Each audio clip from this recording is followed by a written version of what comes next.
When my work is finished, I'm coming back for you.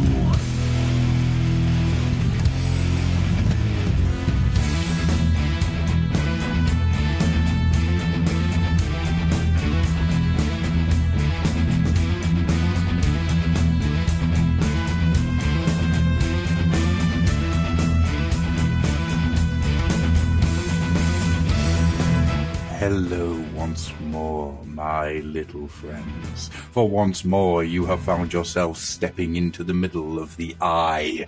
Yes, the eye that sits at the corners of all of your vision. The eye that is seeing you for all that you are and all that you will never be. Step forward. The eye blinks. The eye sees you. The eye is upon you.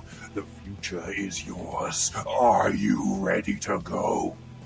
Or in other words, hi everybody and welcome to the Fluffenhammer episode 5. Once again, ladies and gentlemen, he does it to me every single time. Every single time. I don't know why. I should be expecting it at this point, but every time the tone of voice changes from whatever epic entity he's doing. It was Lovecraftian this evening, by the way, Adam. It was very Lovecraftian. You sounded like some lunatic in an Arkham Asylum or something like that, ranting about whatever bizarre visions that they've seen. I was going to go for a Black Library style one, but I've got a little bit of a sore throat from all the stuff I've been doing today, and I can't actually get the voice right. That, I know that the Lovecraftian stuff is also mind-bending, but the secrets in the Black Library, I think if we divulge the ones that we've learned here, we could have a lot of insane listeners on our hands, or even people devolving into Chaos Spawn or something like that. I'm not going to lie to you. When I first came up with the idea of this, I did come up with the idea of calling the podcast the Black Library Club. I just had, the minute you said it, I had this great image in my mind of like characters like Eldar and maybe a couple of Lords of Change and maybe Magnus the Red and Ahriman gathered around a table sharing whatever tome they happen to have found that week. Or that millennium or something. Well, it's just a little lull in the general carnage of the 41st millennium where they just get together, they forget all of their differences, they put down the bolters and the shuriken cannons and whatever, and they just talk about whatever read they've picked up. I do like the idea of the reader's corner. I think that's a great idea. And you know what? I think even the servants of the Chaos Powers would be up for that. I could definitely see Tzeentch's followers being up for that, because they love their books. They love their tomes, and they actually do love sharing them as well. I mean, okay, when they do share them, when they do read from them, people do end up sprouting tentacles and extra mouths and things like that, but that's fine. Slaanesh, well, there's a sort of 50 Shades of Grey thing going on there, definitely. Nurgle? I could see like Nurgle being kind of an avid. 50 Shades of Green. In fact, I don't even want to go there. There's an area where Slaanesh and Nurgle overlap, and I don't even want to go into it, quite frankly. I think it could make for a very visually interesting army. It wouldn't be one you'd be allowed to play in any official setting whatsoever, but it would be very interesting. What you're talking about there is the Adepticus syphilis, and I don't really want to think about that. But speaking of mutations brought on by too much reading of forbidden tomes, we are not alone this evening. Oh no, we've actually Mr. managed George. to fish one from the warp this time after the failure of our last attempt, which I still blame you for, that Cope's corpse thing. I mean, good God. Yeah. Dead bodies, trees. Yeah. I kind of got confused. Yeah. It's entirely my fault. But this time I used 16 dead ravens nailed to the Aldrich walls. And we brought forth the demonic entity known as Jii Dee. Hello. Ew. It sounded like something fell out then. You know, in a very Nurgly way, like intestines or something. Yeah, like that. Ew. It sounded like they went splat on the floor, you know, leaving from some orifice that they shouldn't leave by. Jai, I think you just went full deep one, didn't you? Yeah, it's a little bit. You should never go full deep one.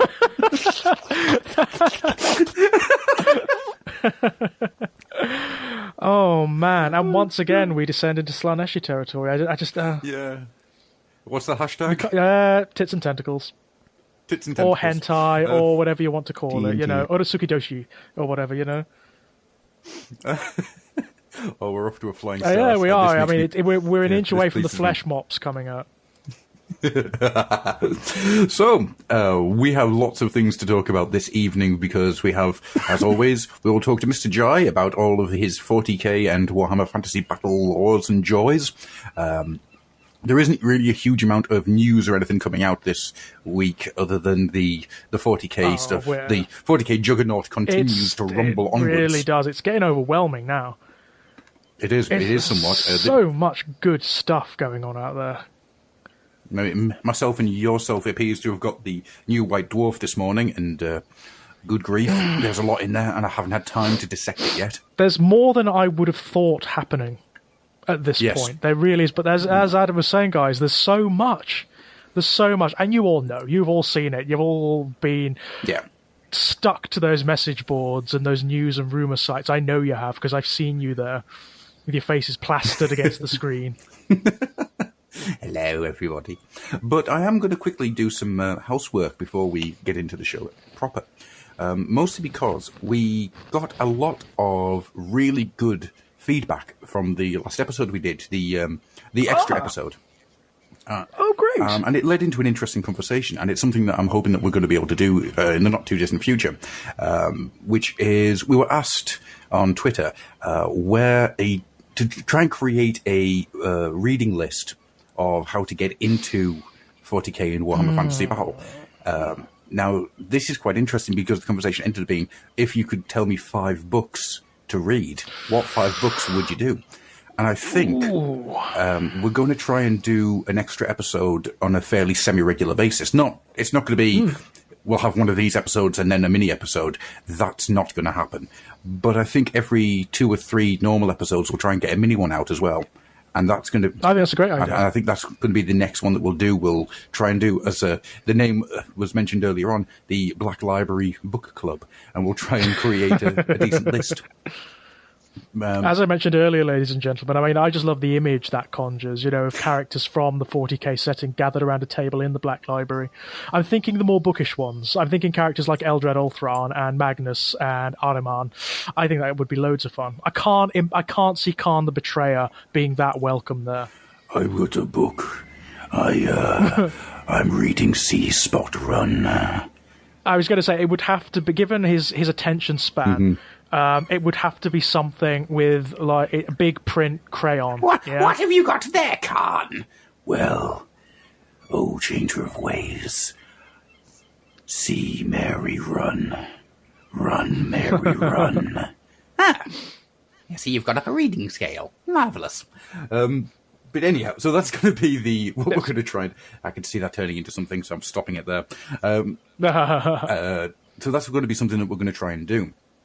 Also, that being said, we are now onto both the old Oil House feed and we've got our own separate feed for the Fluffenhammer itself.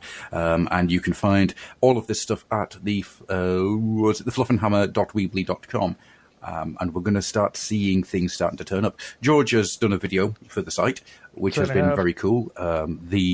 Working on a few more. Excellent. I've started the Mapping the Mortal Realms series of videos. There's 4 of them up now, I think. The last one being Shadespire. I've got some more for the Realms of Life to do, which I'm going to be doing in the next week or so. So hopefully I'm going to be able to find interesting places that have already been mentioned.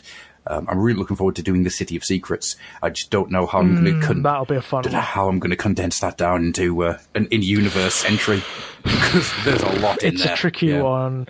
I mean, it's like when you start doing, say, the Crystal Labyrinth or something like that. That's going to be very tricky indeed. I mean that that could last for hours potentially. I think that might be one that gets split into 2 or 3 videos. I'm not sure yet. I'm trying to make... Not a bad idea. I'm going to keep on going for these little areas first, I think, and then just slowly build up. So, with all that being said then, Mr. George, that is the housework out and done, and we're only at 11 minutes. I'm quite happy with that. Yes, we're doing all right, aren't we, considering we haven't had that many tangents yet. Oh, but the tangents are to come, because Mr. Jii... Oh, of course. Yes. How are you today, sir? I am doing well. I've got all my limbs. I've got the correct number of limbs and digits, so I feel like I'm doing good. Although not all of your entrails, from what it was sounding like earlier. Well, no, I have them all. They're just not all inside in one of you. place. That's fine. That's fine. Well, it doesn't seem to bother certain species in the 40k universe that much, does it? I mean, I can think of several off the top of my head that have organs on the outside, and it doesn't bother them at all. Hang on. Yeah. Does this mean that, Jai, are you actually a Tyranid warrior? Or a homunculus, maybe. They have their organs all over the place. They do. All right, you Nurglish. And they can move them about, too. Yes, that's what that means. That is exactly what it means, yes. So, Jai, as the guest, we always ask a question to start off the first half of the show to start up the conversations and see where we end up. And that question is, how did you first experience and come into the worlds of Warhammer and Games Workshop, and where did those moments lead to you? Where did those paths go? Sideways. Because I didn't really get introduced to 40k, I think, the way that some people would have, i.e. directly. It was more of a kind of pottering around the outside edge for a long time, and then because other things happened in my life, all of a sudden it just swirled into the middle. I was always kind of aware of Games Workshop in like 40k. I mean, I knew the names. I vaguely knew what it was about. I didn't really have much of an interest in investigating it, because at that kind of time in my life, always been a sci-fi fan, sci-fi fantasy, all that stuff, my bread and butter for the longest time. But for the longest time, though, my types of sci-fi and fantasy were your kind of stereotypical kind of, here are some good guys, here are some bad guys. There's a very clear delineation between the two, and at the end of the story, the good guys win because that's what happens, and it's all very full of hope. That's not what you're going to get from 40k. No. So I wasn't really all not that what you're attracted gonna to get. it. Just like I wasn't attracted to horror as a genre for a very long time, for whatever reason. And then I kind of first started taking interest in it in a fledgling way when I was at uni. Because lots of things are changing. I'm getting older. I'm being introduced to new ideas and things from people I was meeting at uni, which is incidentally, and this is a direct correlation. That's how I was first introduced to Lovecraft through some friends friends of a friend that I made on the same uni course as me, who I was then introduced to. That's cool. But you would then think, though, that's also how I got introduced to 40k, though, because that would be a very normal thing to happen. It's like, you meet up with nerdy people at uni. Yeah. What do nerdy people do? They play 40k. But that's not as straightforward as that. That's not how it happened. But I got introduced to Lovecraft first, which was, I think that was the first step on my journey towards eventually deciding to have a look at 40k. So after that, though, and of course other things happened, like taking more of an interest in horror in general, checking out the Hellraiser series and the what was it there? And Event Horizon. Yes. Obviously. I wouldn't come to realise the significance of that until later. It was only with hindsight that I realised the connections involved. Okay, but my tastes were kind of changing, and funnily enough, for some reason I'm not quite sure why. Maybe it's because I didn't have anything else to do. But I started to get an interest in actually investigating 40k's fiction when I was unemployed, which is not the ideal time. Not if you're planning on getting into the game. Not if you're getting into the game part. Definitely not. No. Yes. Well, I was never really interested in the game part as such, and I still am not. I'm not interested in gaming, and I think one of the reasons why initially I wasn't even interested in giving it a look in, because I was like, it's tabletop gaming. I'm not into that. That's for nerds. It does have even now, no. Absolutely, it still has that sort of nerdy patina, doesn't it? Yeah. No, I can be normal. I can pretend to be normal. No. Look, these nerds are lesser than me. Yes. They're uber nerds. I'm just some kind of geek. These nerds, however. Yeah. Well, that's pretty much what it was. Yeah. It's pretty much just lying to myself, trying to hold on to some vestige of self-respect. But once you go down the wargaming path, it's like there's no coming back. It's like that is the stereotype. It's every stereotype, and I just can't do that. So I was kind of instinctually put off from it for that reason. I'm still not really that into tabletop gaming. It just doesn't interest me. Yeah. Really, to be honest. But for some reason, while I was unemployed, is when I started to actually look into it, because I had a lot of free time. And I'd already had this kind of transformative period during my uni days of being more interested in horror and Lovecraft and all that jazz. And being introduced to it through Lovecraft is fantastic. I mean, you were introduced by some of the most significant and influential stuff imaginable, you know? Mm-hmm. Yeah, that's brilliant. As we've always said, it's the two biggest things that influence Games Workshop's original worlds are Lovecraft and Moorcock. Tolkien and Lovecraft, and Tolkien, Moorcock, actually, yeah. So you've got Tolkien for Fantasy Battle, which then feeds 40k.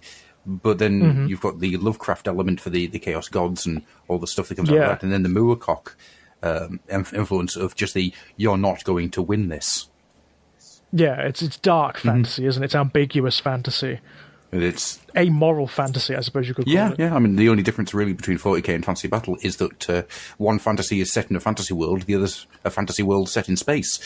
Because 40k isn't sci-fi as such, it has sci-fi trappings, but as its heart... It has sci-fi tropes, doesn't it? And sometimes it descends into sci-fi. I mean, you do get sci-fi concepts coming up when the Mechanicum turn up, and in certain elements of it, but it's not. It's more that sort of sci-fantasy, isn't completely. it? Yeah, completely. Science fiction. It's a fantasy setting in space. Yeah.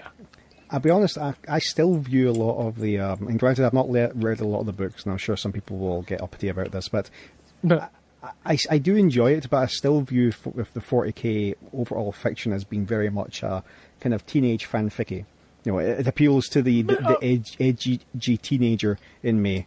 This dark and gritty universe where everything is terrible and there is no hope and everything is war. And and it's totally over the top. It's totally extreme, and it is. There's absolutely that element to it.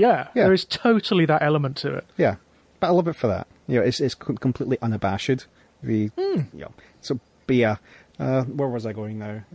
Okay. One of the things when I was unemployed I was looking into is I was reading up on the general fluff and whatnot on the internet and going, this is very interesting and this is kind of familiar.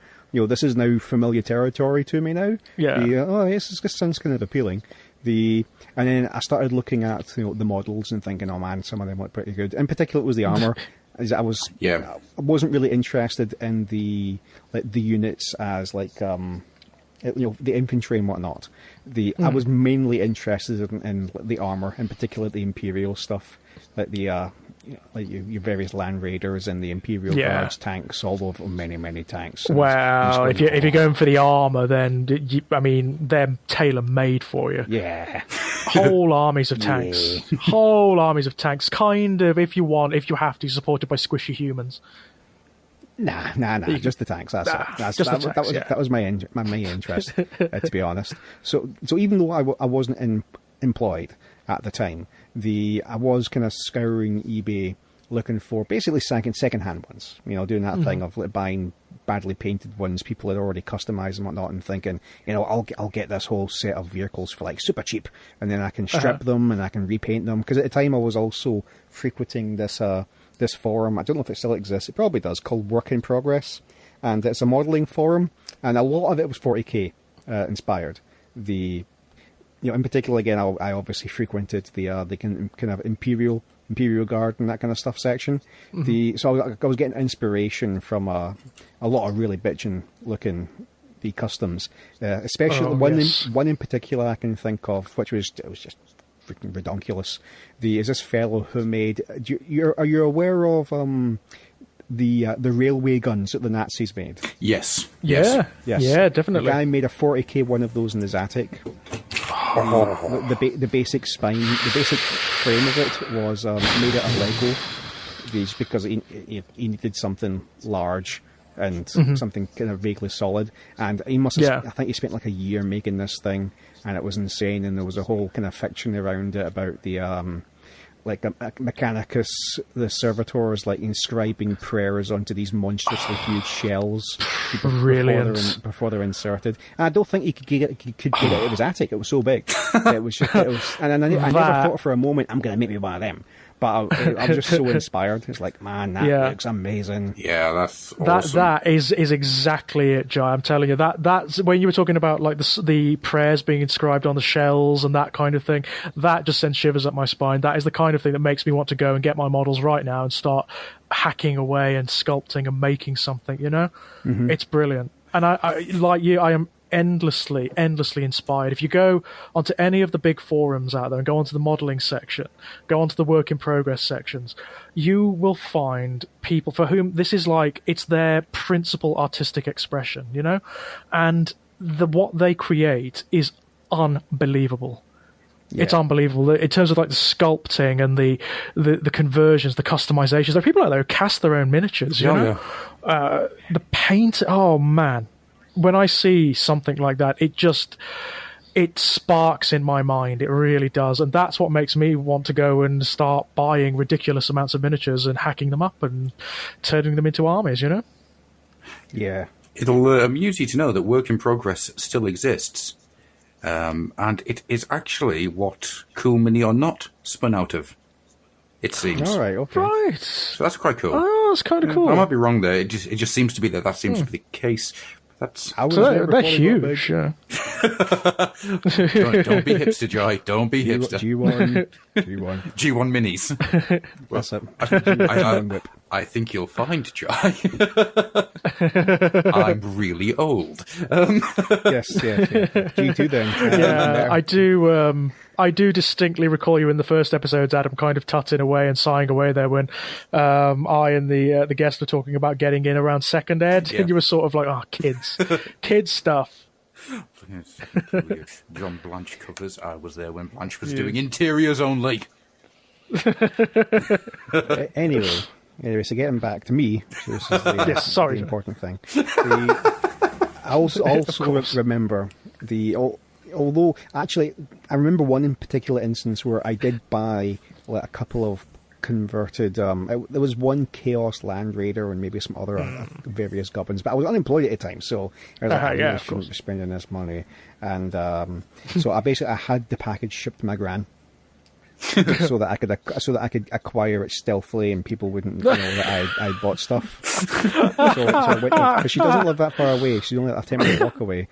So I could under the guise of going for a visit. I went to go get the models. Obviously, I went there ahead of time to seed the idea. Yeah, I didn't just drop it on her. Of course. Yeah. But that worked out. I think that box is still in my attic. Still not done anything with it, of course. No. Because of course not. No, the curse, isn't it? Yeah. Yeah. At one point, I don't know if you can still do this anymore. I think it's kind of fallen out of fashion because the way that Games Workshop's changed their business model.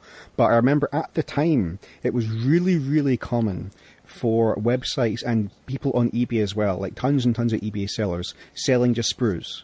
It was like the cheapest way to buy stuff was just to buy individual sprues, rather than just buying the whole box. So I had, over the course of, I don't know, some weeks or whatever, I compiled, not through an actual spreadsheet program, but on like a notepad, I compiled a spreadsheet of which sprues cost the most and the least at different online shops. That is the most Jai What was it you were saying earlier? Heard. Yeah, what was it you were saying earlier, Jai, about like not wanting to be associated with this kind of geekery? That's one of the most geekiest 40k-est things I've ever heard. Yeah, well, I never actually bought anything though. But I like the idea that if the moment came and I wanted to buy something, I could get the best deal. Awesome.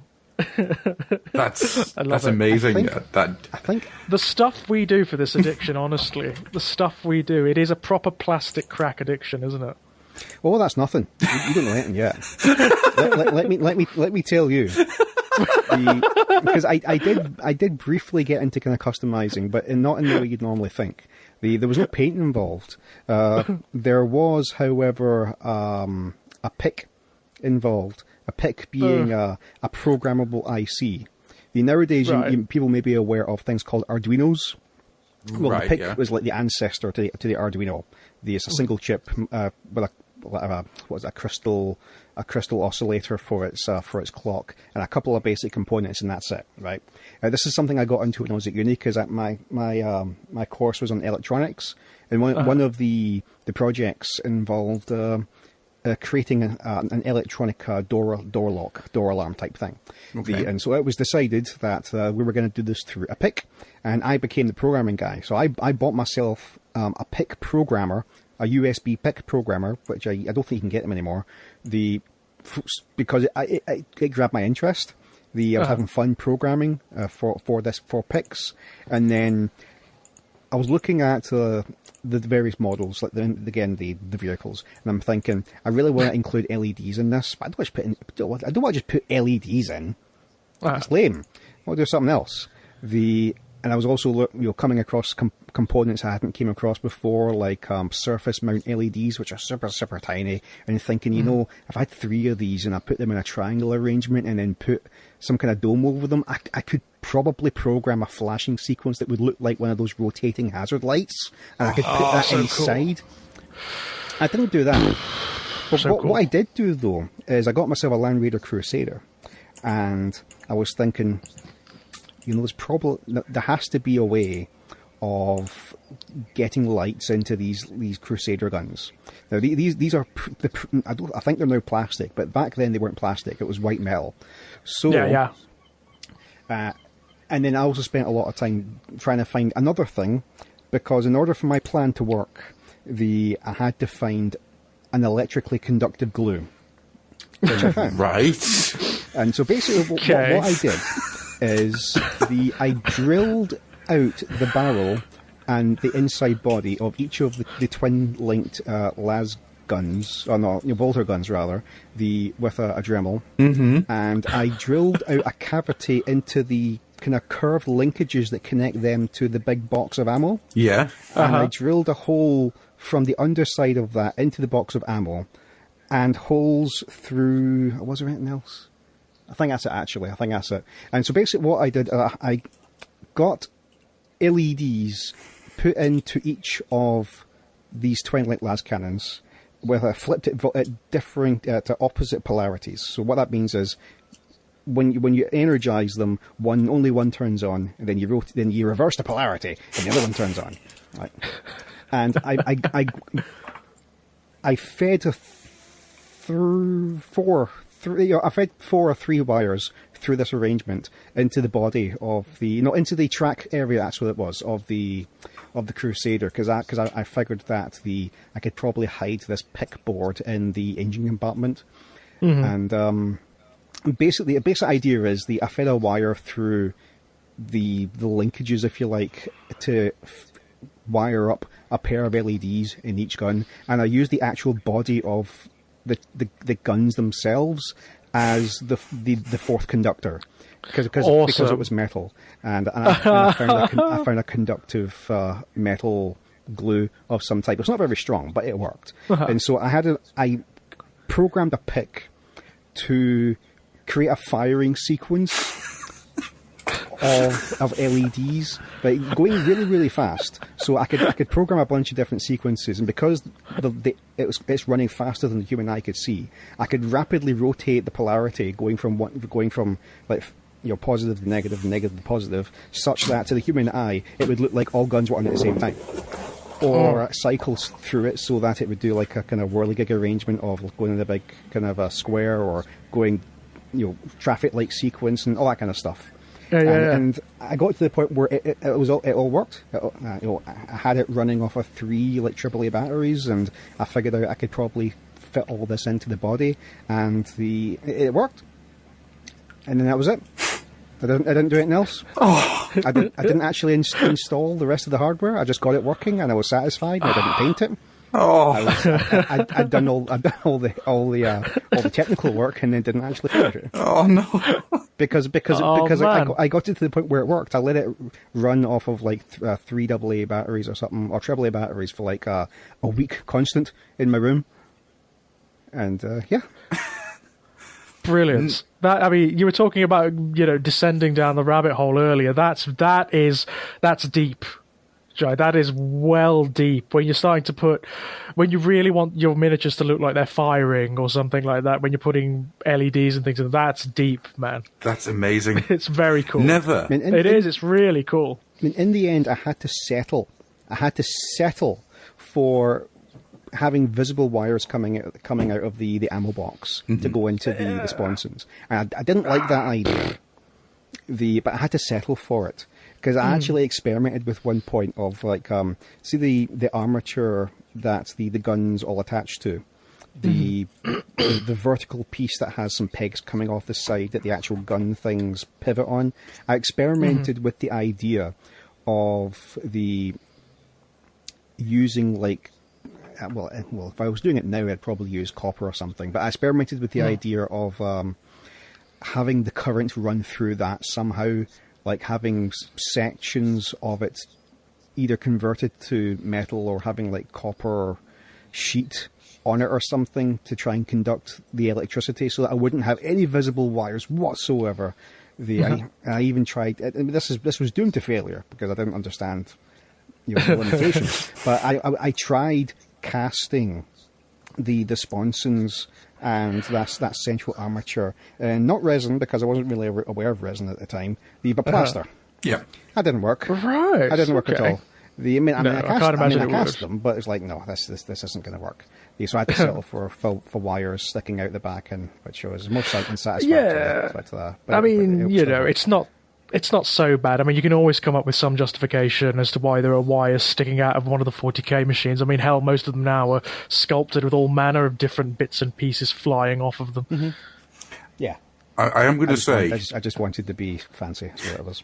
I'm going to say, never in the recording of this show have I wanted there to be a video more than I do right now.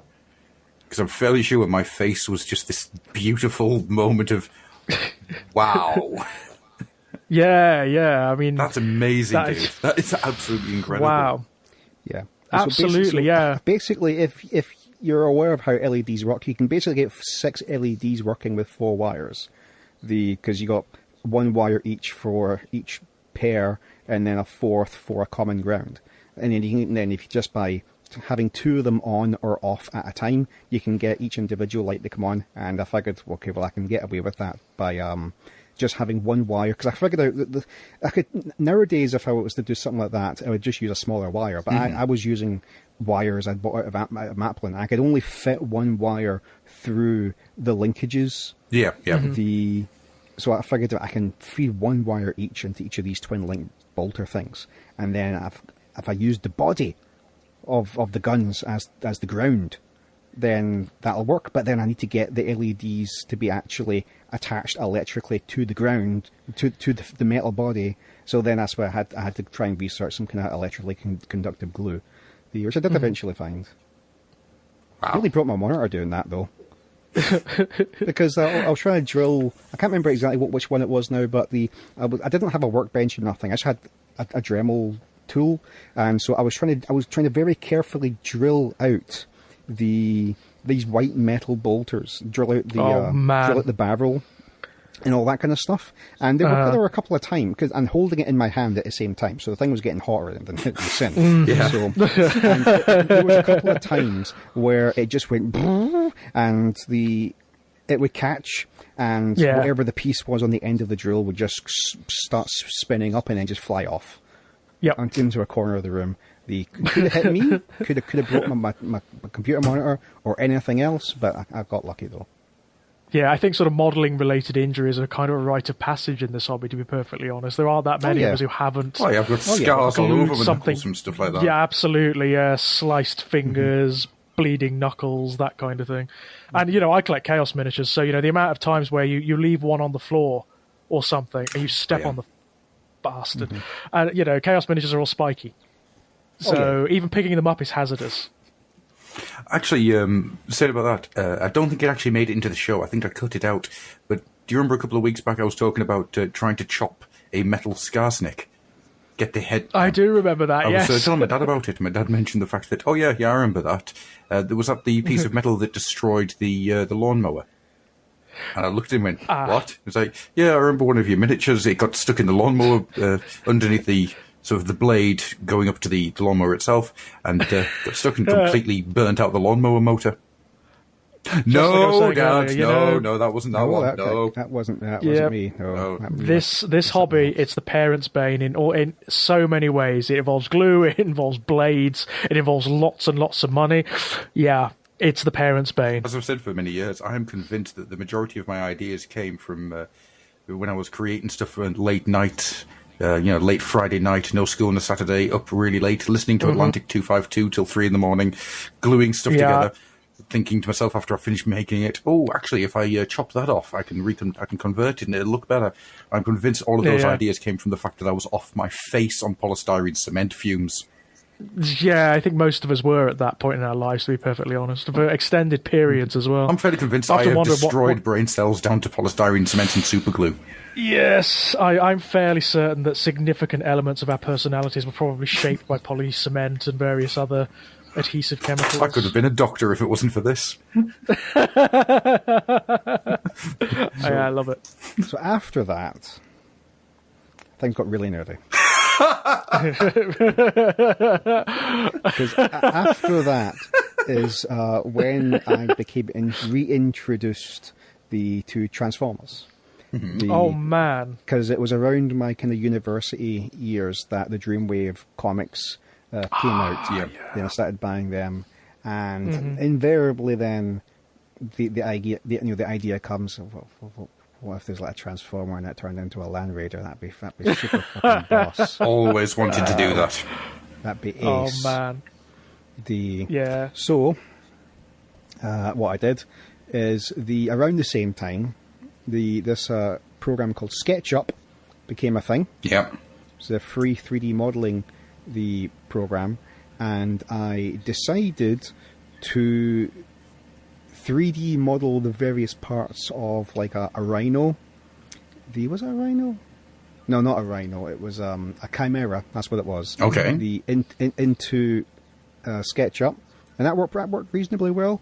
And then I decided to turn it into a Transformer. Awesome. Which considering I didn't really have many Transformers at all, and it was like baby's first Transformer, and I didn't have any experience of design and things like that. I was mainly thinking to myself, I need to make this thing into a custom somehow, so it needs to be fairly simple. I need to be able to make it with Lego parts or Bionicle parts. But in the end, I did, and then eventually I moved on to do and this one wasn't anywhere near as good, but I tried my hand at a kind of Optimus-esque style kind of Land Raider. The kind of inspired by the World War II G.I. Joe versus Transformers designs. Yes. Where Prime was a dragon wagon, whatever the official designation is for that. Mm-hmm. And I got to the point where I got started on building the Chimera bot, because although things like 3D printers and whatnot just did not exist back then, just not at all. So effectively what I did is I sliced up the designs for the various parts into like 2D shapes, with the idea that I could build them up using plasticard. Mm-hmm. Just like build up, basically like a 3D printer, but manual 3D printer. Yeah. So sort of analog, it's sort of the analog version. Yeah, and then learning about plastic weld, cement, and all that kind of jazz from that. And then going on from there, learning about the milliput. Yeah. And spoilers. This project was never actually completed, unfortunately. But I was deep in, man. I got to the point where I figured, right, well, what's going to be easier, spending hours cutting plasticard and gluing them to make up certain shapes. And in particular, I was thinking about a particular shoulder piece, like the front half of the shoulder joint. And I thought, well, wouldn't it be easier if I had some kind of mold that I could basically mix and force milliput through, and then the result would be the shape I wanted. Mm-hmm. Now this is many years ago, so the idea of having a welder and whatnot was that's just pure fantasy. So I ended up getting like a bunch of aluminium angle from B&Q, and it's not GB Weld, but the what would you call it? The epoxy. It's epoxy glue. Okay, That's it. yeah. And I made an aluminium mold of the vague shape that I wanted of the front half of this robot's shoulder joint, and so I mixed up a bunch of milliput with water, and I can't remember what I used as a press, but I basically pushed it through this mold to get the shape I wanted. And it came out like a brick. Once it was all solid, because I don't think I used the white fine stuff. It was like the green stuff, not green stuff, but the green coloured milliput. So it was like solid as a rock, man. And then carving it and cutting it and sanding it into shape. And at the end of it, it was like it came out fine. And I thought, that's a lot of work. It's a lot of work. That was a lot of work to make one part. I'm done now. I proved it in concept that this can work. But bugger that for a game of soldiers. Quite literally, yeah. Brilliant. I actually remember, Jii, sitting up with you till late one night, many years ago now, discussing making a Starscream out of a Thunderhawk. Oh, yes. So, yeah, that was an idea. I never got off the ground, but No. I had a whole fiction. I had a whole internal fiction about Transformers in the 40k universe. I remember. Oh, so cool. Well, you know what, the 40k universe, I mean, it's the Moorcock influence again, isn't it? There is a sort of multiversal element to it. There is the notion of realities rupturing and bleeding together. So you could get away with it. Yeah. It's like any science fiction universe. You can sort of fan wank that in there if you want, quite easily. Yeah. And I'm sure people have. Yeah. Although I do quite like the idea of somebody setting up an orc army, and then you just start putting down like Transformers toys that you've glued to bases. I can imagine the look on most games, like Games Workshop and Warhammer players' faces if you started doing that. Hey, I don't think they'd be. That was very important to me. I wanted these designs to actually be the exact same size as the official models, which is part of the reason why I 3D modelled the individual official parts into the program, and then used them as the basis. It would have been a lot easier to just upscale them. And if someone was going to do that nowadays, some third party. We're going to do that nowadays. That's probably what they would do. They would just upscale them to make it easier to do. But I wanted them to be in vehicle mode. I wanted them to be the exact same size as the official ones. It's weird to think that probably the only thing stopping anybody from actually doing that is that they're terrified of the GW lawyers. Not the Transformers ones, but the GW ones. Not the GW ones, and with reason. With good reason. Well, yeah. Although saying that, I think that the GW lawyers have been given a shorter leash these days. Yeah, absolutely. I think the days of the hard litigation are gone. Yeah, I mean the amount of stuff that you can get on Shapeways now is brilliant. As long as it's not these are the Tyranids. As long as you're not saying like, oh, this is the Primarch Magnus of the Thousand Suns. If you just call him, I don't know, the Illuminator or something like that, some sort of epithet, then that would work. It's fine. They don't seem to mind. I mean, it's not like that anybody that we know has a ton of CAD models that were stolen from Games Workshop at any point. No, not at all. God, I would love a 3D printer. But anyhow. And of course, in terms of the rules now, if you wanted to use Transform, if you did just want to plonk a Transformer down in the 40k, in a game of 40k, you could do it.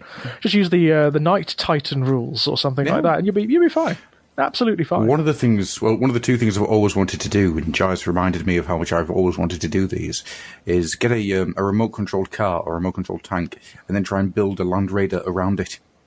You take off the shell and then just have a remote-controlled Land Raider, and then halfway through a battle, you just start nudging it forward. What? It's going to move 6 inches. You could even just not tell your opponent to cheat a little bit, couldn't you? You just inch it forward, What was that noise? That hum. What was going on there? At the very least, I'd like to have it so you could just remotely control the turret so it just turns around every now and again. Yeah. I think I just found the folder hidden somewhere that had all the things. Oh wow! This is like baby's first Transformer. But these are cool. Let me see. Where did I have do I have pictures of the Land Raider one? I don't think I got anywhere close to completing the Land Raider one. I think I only got as far as like a vague outline and completing the arm. Would you be happy if we shared these photos on the site when the episode goes up? If you like. No, I would think it'd be quite cool. Oh, cool. Just so people, Fluffenhammer with a visual element. just so people could see them, because they're really fun. Yeah. So was that the point where you started to come back out then and got into the wonderful world of GoBots? What do you mean, get out? And then go back into GoBots? So was it never not into GoBots? I'll rephrase then. Is that the point then where the sort of the Warhammer, wanting to play around with the Warhammer world, Warhammer worlds anyhow, started to recede, or did you just keep coming back to these ideas? No, I think that's when they receded, because Transformers was becoming more of a thing. I found people involved in the Transformers world, and I made other friends, and I moved away from the things I was interested at that point, and Transformers became just more of a thing. Yeah. Mm-hmm. And so, and the people that I was hanging about with or just conversing with didn't really have a huge amount of interest in 40k, so it just kind of fell by the wayside effectively. Okay. It does seem to be very common, doesn't it? It does seem that these things they come in ebbs and flows, and there seem to be sort of environmental or cultural influences that spark them again. Something happens. There's some image. There's something that people glimpse in a white dwarf or online or something, and suddenly they're back in again. Well, I think that happens with any kind of hobby thing, doesn't it? It's, you do so much of one thing, then eventually you just kind of run out of steam, and you need to take that break. Mm-hmm. And then next thing you know, something happens, a scent or a smell or a sight, and it reawakens the old passions. Yeah. I mean, all three of us came back into the Transformers franchise quite strongly for a good many years. Good long while, yeah. Very strongly indeed. Yeah. Very strongly. And it seems now that is happening again with Games Workshop, simply because of the culture of the game, the culture of the universes again, the culture of the company, which is something that we can connect to again. It's something that doesn't alienate or even revolt us as it has at times. If it's something that you're passionate about and it actively tries to engage you, it's almost impossible to not get back into it, to not start playing down the path again. I mean, there is a seductive quality to it, isn't it? Yeah. Definitely. I mean, I cannot help myself but pay attention to it at the moment, because it is trying so hard. Yeah. It's trying so hard to please us, and doing so much right. Yes, and that's the beautiful thing. So much right. And, I found a in progress picture of the twin linked bolters. Oh wow! The kit from the Land Raider kit. It's when you see it, you realise how much work that went into drilling through that metal. And it's when you said, actually, Joe, it's when you said drilling through the white metal, my teeth went, sort of like, oh, that must have been painful. Because that stuff, I mean, obviously, I know why they changed from lead to white metal, the fact that it was terribly poisonous. But that white metal was so brittle and simultaneously really hard. Yeah. And very difficult to manipulate. Not a fan. No. It's why I've preferred plastics. Yeah, me too. I mean, I know a lot of, particularly like the old school tabletop wargamers who perhaps came into the Games Workshop stuff from historical wargaming, tend to dislike the plastic quite heavily, because it doesn't have the tactile element that they like. It doesn't have the weight. It doesn't have the feeling, which I totally get. If that's what you like, then absolutely fine. I totally understand. But for my money, I like the plastic because it's just easier to manipulate. Yes, completely. Mm-hmm. It's easier to work with. Yeah, and you heat up something in a bit of hot water for 10 minutes and you can readjust somebody's stance. It's that simple. You don't have to do any of the cutting or the shredding. No, and if you do want to do the cutting and the filing and whatnot, you can do that too, much easier. You get more dynamic miniatures from plastic. That is definitely the case. You certainly get more of a sense of movement. You do. I mean, if you look at the sort of all the miniatures from Games Workshop from around the era when certainly when I first came into it, sort of like the late 1980s, early 1990s, the stances of most of, say, the human scale miniatures are pretty much the same. Yes. Yeah, legs akimbo. They're pretty much the same. Yeah, holding something across their chests usually. Yes. Or holding something up, like a sword or something like that, and that's it. That's all you get. You compare and contrast that now to, say, the best examples I can think of are the Elder Harlequins. the new Elder Harlequins that are backflipping and jumping over terrain and debris. Yeah. If you look at the Solitaire now, which is connected to the base not by its feet but by its hand, because it's flipping across this Imperial ruin. It's just incredible what you can do with the miniatures now. Oh yeah. Well, you look at in terms of their dynamism. Look at something like the Lord of Change. You follow the evolution of the Lord of Change, and what you have in the old lead version. I'm talking the old lead version. Yes. The thing is, to use a common term, it's a brick. It stands there. It looks like a tabletop. It looks like something that you use to signify something. Yeah, that's exactly it. It looks like an approximation. Yeah, a token. Doesn't That's the word it? I'm after. It looks like a token. It doesn't look like the actual miniature. It requires imagination, doesn't it? Yes, a stand-in. Completely. And it certainly doesn't evoke what the Lord of Change was in the background. No, not even back then. There's nothing unsettling or ethereal about it, because you couldn't do it in lead back then. You just couldn't. No, I mean, it's not any fault on the designer's part. No. It's just the way it is. You just couldn't do it. But now... Yeah, you look at that new one, and it is... That miniature is... I say miniature, it's huge. It's enormous, that miniature. And it is stunning. It is. It really is. It's probably one of my all-time favourites ever. Yeah. I just got it. I got it in a massive lot, an order that I had not too long ago, and just it's one of those miniatures where you can look at the sprues. You can actually open the box and go through the sprues and just marvel at the amount of detail that they've got into the damn thing. There's that in the new Nagash. That Nagash upsets me because I don't own it, and one day I will, but it won't be anytime soon. Nagash was for me was one of the very first of those new style miniatures. Where they were making really big, characterful pieces, but which were so dynamic, where they didn't want them just stood on the base. They wanted them doing something. And to have Nagash elevating on that vortex of spirits is just sublime. It tells you so much about the character. Yeah. And I like that. He's like a little diorama, and I love that. I love That's it. exactly it. If I ever got that Nagash, it would never be used for tabletop because, well, let's face it, if you have Nagash on your army, you're going to win. You're winning, yeah. I mean, which is how it should be. Yeah. I don't mind that at all. No. I don't mind that Not at all, but I don't want it to be that obvious. You know, I want to create tactics and things. I don't want to just and Nagash.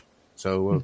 I mean, one of the fun things I've seen people doing, certainly online, is where they take one side takes Nagash and the other side takes an army, and you see what happens. You know.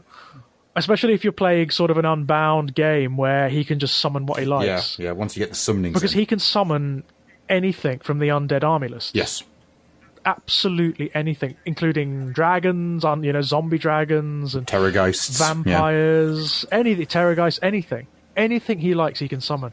So even if he doesn't have an army supporting him at the beginning, he soon will. Oh, he's a monster. He really is. Yeah, he is. But he's a god. He's a living, walking god. Have you ever read the 1D4chan description of Nagash?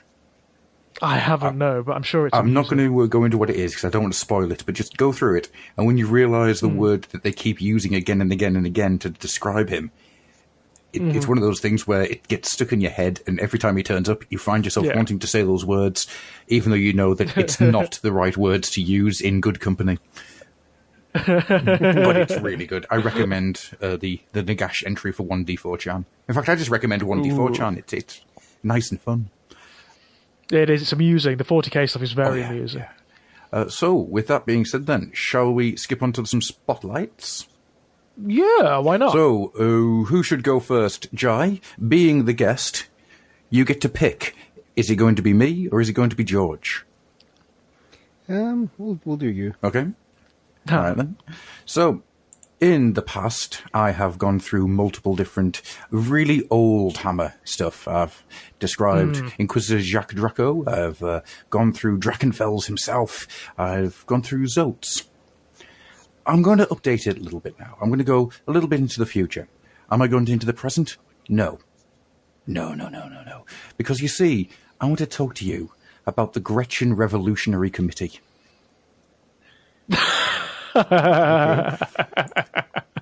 This takes a little bit of background that we need to go through first. Now, does anyone remember the planet Angelus? No. The planet Not off the top The of my planet head. Angelus is a very special planet because something very odd happened to Angelus. That odd thing being 2 giant cruisers of orcs in the middle of a war crashed into it. Crashing into it in such a way that it destroyed all of the natural ecosystem. The orcs came out and they were blinking in the sunlight and they thought to themselves, "Oh, what is this place?" And they decided that they had to get back to the war as soon as possible. So all of their mech boys, all of their different guys that they had to build things, all the mech boys, the techs, the engineers, the closest thing. Say again? I think I see where this is going. Okay. Anybody who had any orc that had any kind of idea of what to do, they started trying to rebuild the ships. The problem is that these mech boys did not talk to each other about anything, and so they were all building different ships. One team wasn't even building a ship; it was building some kind of elevator system that was going to throw orcs into space. another set. One of my favourite things. That were actually just building a temple. They realised after a couple of 100 years that this wasn't working, and they weren't building a ship. And what they had was 2 very large icons: one to Gork, one to Mork. One was destroyed when it tried to take off and didn't. Exploded. Putting radiation all over the place. Which wasn't very good for the remaining Imperials who were underneath the ship at the time, who were digging through it because this world of Angelus might have been a Necron tomb world. They all got mutated quite badly. This is the most orky story I've ever heard in my life. Don't worry, we're getting up to the good bits. So this one remaining icon was left, and it was a fight. Was it a icon to Gork or an icon to Mork? And thus began the war of GorkaMorka. Awesome stuff. This went on for quite some time. The muties came out of their tunnels. There was other Imperials that had become primitive tribes. They were known as diggers. And this war went on and on and on. And they fought and they fought. Until at last, some tribes managed to get enough parts together to build their spaceship. Then, any orc who had proved themselves to be orky got a tag. And that tag allowed them to get off GorkaMorka, off Angelus, and get back to the Warg. However, Gretchens, the Grots, they cannot have tags, and they were not allowed to get off GorkaMorka. This, understandably, upset the Grots, so they went on strike.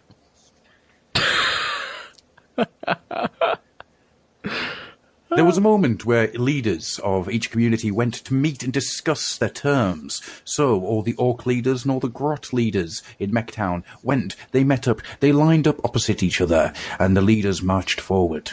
However, the Orcs didn't think much of the Grots and opened fire, shooting them, killing their leaders. The Grots did not like this and ran forwards. They may have been destroyed, they may have been beaten off, and they returned to a little place that they renamed Skid Row. It is here that they formed the Committee, a group of Gretchen who led the Ragtag Revolution. They campaigned for equal heights between Orcs and Grots. This is just madness. It's so good. It's awesome. I love it. These little teams went around attacking Orc warbands, stealing, trying to get as much technology off them, trying to cause havoc everywhere. And the Orcs were thinking, well, what is this? This is stupid. They're only Grots. And, they went out to try and purge Skid Row of the Gretchen. None of these warbands were ever seen again. Because these warbands down in Skid Row came across what the Gretchen had found. The Gretchen had found all of the tech that the Imperials had left behind before becoming these primitive tribes. So what you have is these Orcs on their little war buggies and their bikes going in against Gretchens in a Lehman Russ. That's the best image ever. It's beautiful. So I want to see actual artwork of that. Oh, I will dig some out for you. It's beautiful. Brilliant. You had things like the commandos, led by some of the greatest guys ever. My favourite hero of the committee is the Red Gobbo. The Red Gobbo, yes, I remember that. Because the Gretchens became communist. I just love it. Love and it's it. communist with a K. Of course it is. So good. Of course.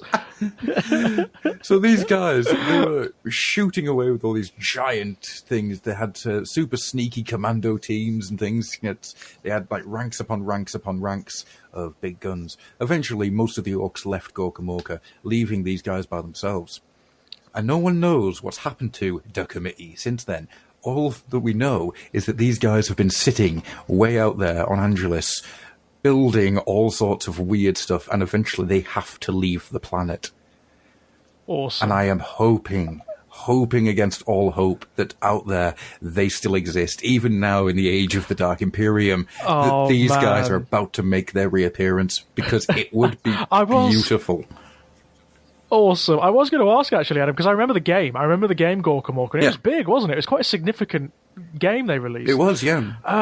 Was it ever tied up? Did the orcs and the Gretchen and whatnot ever get off GorkaMorka? Sort of, yeah. There's a couple of bits of fiction kicking around that they have the thing about the tags and whatnot, and how they got off GorkaMorka when the ship was built, and that's where the Red Committee stuff comes from. This is like the last days of GorkaMorka. And there was a little PC game, I think, as well, that came out that gave a little bit of fiction into it as well. Right. So, yeah, these guys exist. These guys are out there. And GorkaMorka is pretty much empty of orcs. Now, that doesn't quite work with how the orcs got retconned in the early 2000s, being a fungus, as they are now. Because anything that's green skin will... When it dies, it releases the spores, and the spores create the new ecosystem. So you've got squigs as food, then the Gretchen as the lower caste, then finally the orcs start to appear out of the spores. But I love the idea that there's a planet out there that's just Gretchen. Just Gretchen. Yeah, that's brilliant. Around there. I even quite like the idea that they'll probably still have the squigs, but no actual orcs. Is cool. No actual orcs, yeah. I mean, that is very cool. Some of the artwork and stuff for them has like it's like I'm trying to think how to describe it, like a heavy lasgun on treads with orc heads hanging off it, and just this Gretchen hanging on for dear life if it's going down a hill. It's it's really really silly. It's one of those rare areas, isn't it, where you get a little bit of a sense of humour in the 40k universe, just a little bit of leavening. Yeah. Which it kind of needs. It does kind of need, because it is so, as Jii was saying earlier, it's so relentlessly grimdark in almost every other aspect. A tiny little bit of humour does not hurt. No, definitely not. But this kind of works for me in the same way that... have you ever read 13 Hours? No. Right, 13 Hours is the story of an Imperial Guard detachment that accidentally got sent to the wrong planet. And 13 hours, nobody wants to know the name of new guys until 13 hours has passed. Because if you've survived 13 hours, then you are worth knowing the name of. Got you, yeah. I like that. It's got this real sense of humour. It's almost Blackadder-ish at times, where it goes from this guy who's in this horrible, horrible situation, and he's terrified, and then it keeps cutting back to like the higher-ups who are in their nice safe towers, and the stupid decisions they're making, and... So it's a kind of Blackadder goes forth situation. I mean, the reason that they landed on the wrong planet is that one of the navigators forgot to carry the wand. Brilliant. Absolutely brilliant. It's a great book, and I recommend it. But it's that kind of humour that I quite enjoy, that it comes with the committee. I mean, there's... I'm trying to remember his name. There's a guy. There's an orc. A Gretchen. Captain Skigsqueam. Right? And he appears to have... I don't know if this is an official one or if it's a custom that someone's made. I'm looking at the custom now. I'm looking at the miniature now. And he's basically a miniature Yarrick. So it's a Gretchen dressed up as Commissar Yarrick. He's got the hat, but the hat's got a little star on it because they are communist. It's got a sort of gun on one arm, and then it's got this really crappy power claw on the other. Brilliant. I hope there's an official miniature of that. I'm going to have to check to see if he's official, because I've only just seen the miniature now. Brilliant. But yeah, that is absolute brilliance. I love it. So that's my pick. I had to talk about the committee. I can see why you did. That's brilliant. And that took me right back, because I remember when GorkaMorka came out, that was when I was really well into the hobby. Yeah. That was when I was really obsessive about it. And I remember GorkaMorka featured in like so many White Dwarf issues, like front and center. It even drowned out the likes of 40k for a brief period. It did. It actually, it went on for so long. This was out for like 18 months, and it got continuous support for 18 months. And It did. New miniatures, new races, new armies, and there were battle reports. There were, yeah. I remember there was one big 4-way battle report in one of the White Dwarfs and GorkaMorka, and it was really good. It was loads of fun. I've just sent you a picture so you can see what it looks like. What the committee looks like. I love that the turrets on the tanks are very much kind of a Russian KV2 or whatever it's called. Yeah, they are. Loves it. And this is one of those things where, God damn it, I don't need to want to build another army up. God, stop it. Having that way too much recently. Yeah, but look at it. How cool is that? Way too much. Especially after reading the index books, I can tell you, because those army lists are so fun. Yeah. You kind of want to put armies together from them. I really want to continue the story of the Grot Revolution and just have all of this, just all of these Russian-style tanks and Gretchen everywhere. It's not outside the realms of possibility. No, not at all. Given the new nature of Games Workshop and what they have dragged out of the past already, it is totally not outside the realms of possibility there'd be a new GorkaMorka. No, I think GorkaMorka is something that's going to happen. It won't be called GorkaMorka. I think it'll be something else. Yeah, but it'll be GorkaMorka. In the same way that in the same way that thing that came out earlier on in the year was Necromunda. It was but it isn't. It's not Necromunda, but it is. No, it so is. So that's my version. That was awesome. Do you want to go next, George, or do you want to go, Jai?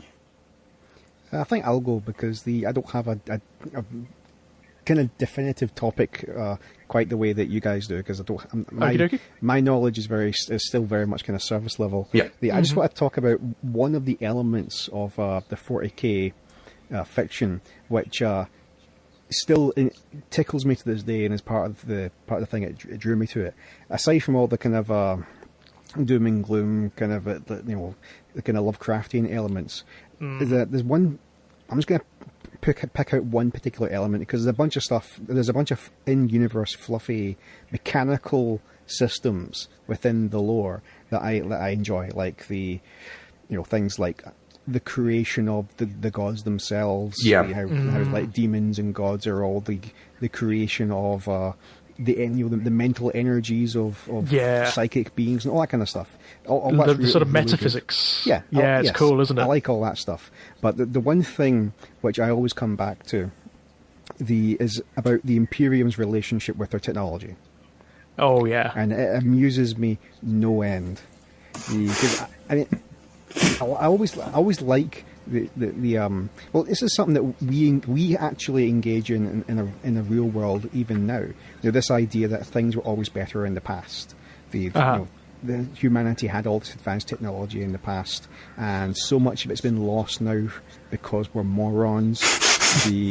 And we've only basically gleaned a fraction of it. I was actually reading an article just today about how we still haven't learned to match Roman concrete.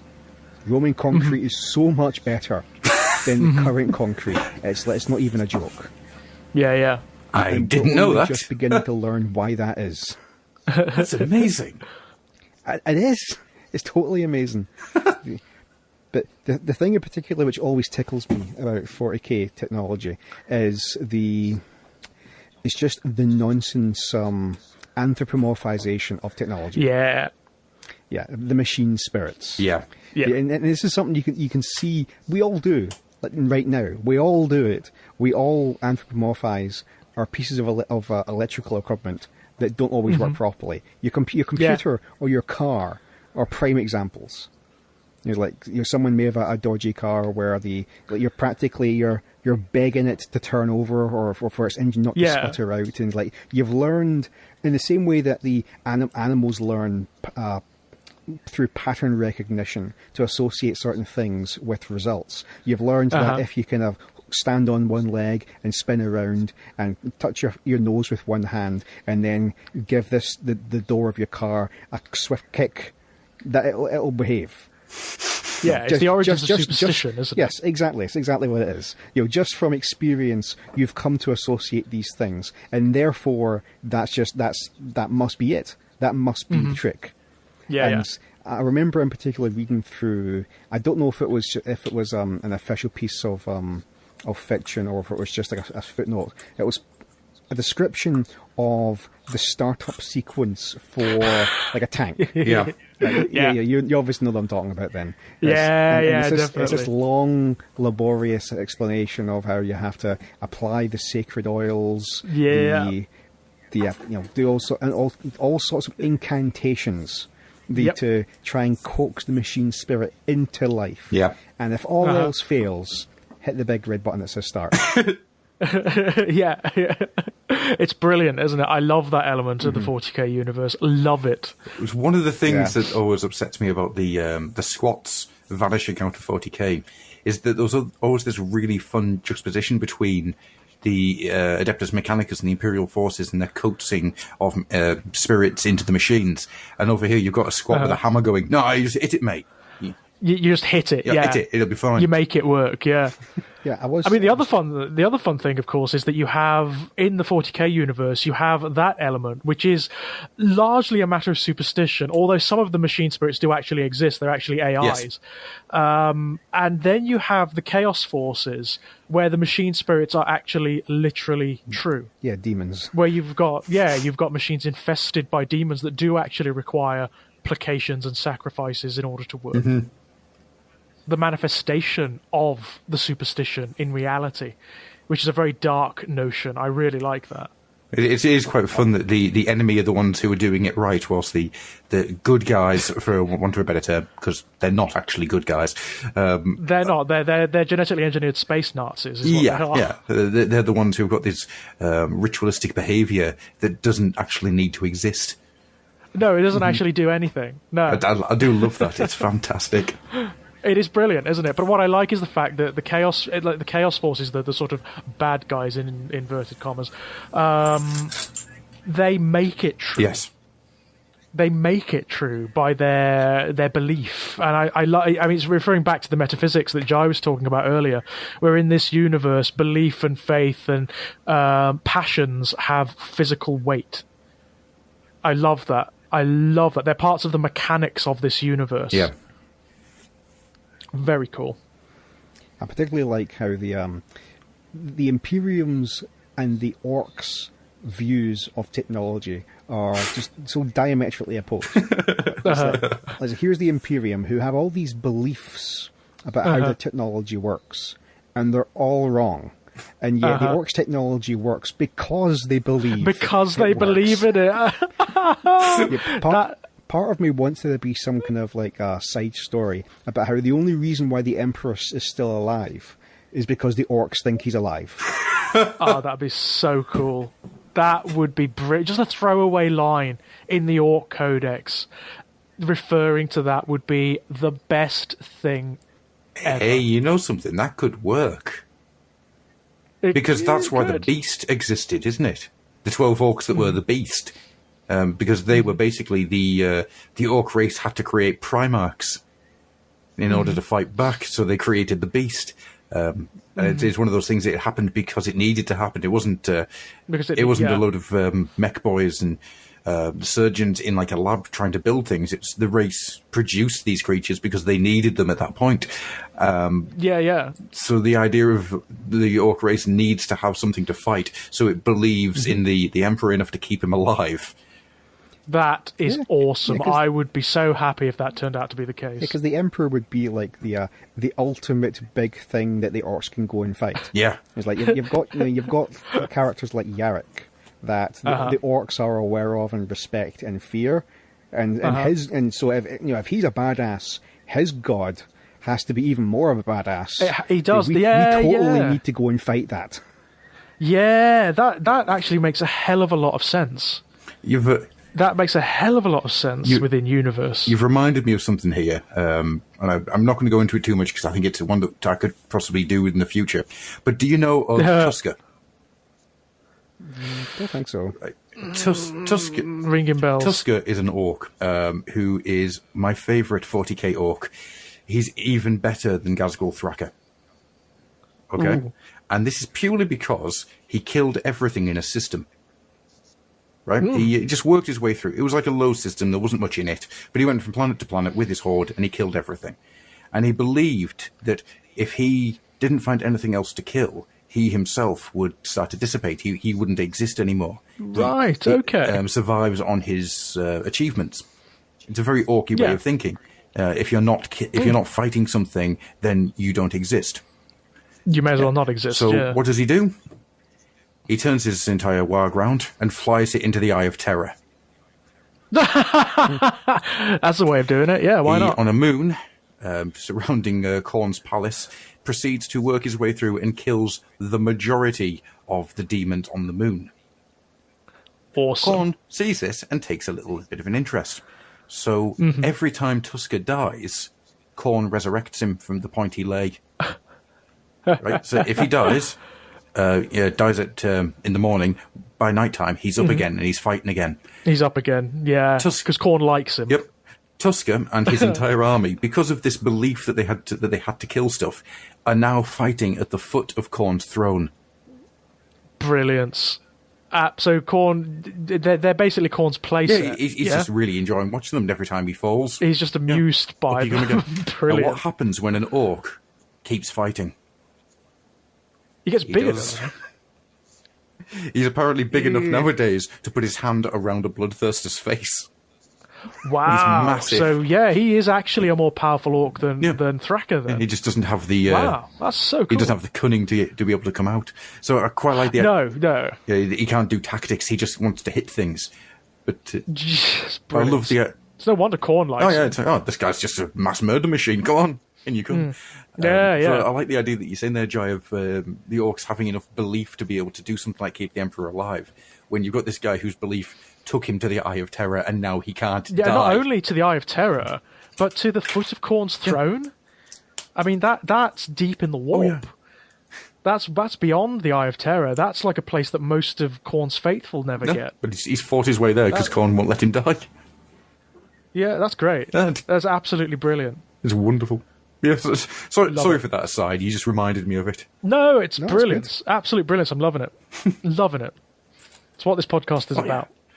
It just goes to show this universe is so immutable. You can basically do anything. Oh yeah. And it incorporates anything and everything as well. I mean, we've talked before about how it is just a grab bag of just so many influences, some of which are really subtle as well. I mean, if you read certain aspects of the background, you'll find influence from poets and from established writers and all sorts of things, ancient mythologies, so much. Well, Brilliant. How many times is Tenebrae being used in 40k? It's quite a lot, It's quite a lot, yeah. And it's getting better. It's because if you read the Horus Heresy books, the writers, I mean the good writers of the Black Library, they put so many literary allusions and allegories in their work. It's unbelievable. And there are, as I mentioned before, there are these through lines. There are these literary through lines. Like in the books about the Emperor's Children, there's references to Oscar Wilde for some reason, all the way through. So weird. Books about... Yeah, I know, it's great. The books about the Word Bearers, there are references to Blake. The books about the Thousand Sons, there are references to occultism, like actually established occultism. Brilliant. Absolute brilliance. I love it. And I think the coolest thing about, from what you were saying before, about how the technology works, is that every race has a very set, designated way to work technology. The Imperium has the pray to the things. It's even taught to the Imperial Guard, isn't it? Pray with your rifle. Yeah. Even the least bit of technology you're supposed to pray to. You're supposed to. There are imprecations you're supposed to make to it. So basically, things like toasters and stuff like that. Your razor. you otherwise it's going to nick you, or it's going to short, or something like that. You're supposed to pray to it. There is a little bit, isn't there? I can't remember which book it's in, and I can't remember the name of the people. The guys that the Emperor sent out as basically reporters.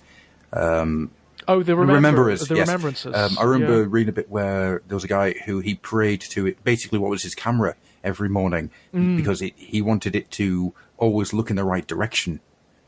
Yeah, to get the best photos, the best vids and whatnot. And that's something I quite liked. It's cool, isn't it? Just even praying to it for your own selfish needs is something that happens. It's very human, and I like that.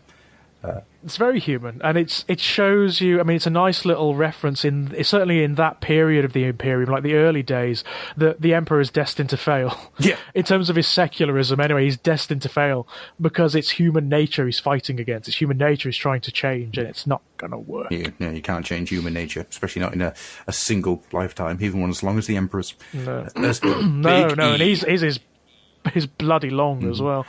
It's been around a long, long time as the Emperor. I mean, there are references in the books to like the historical things he's been involved with.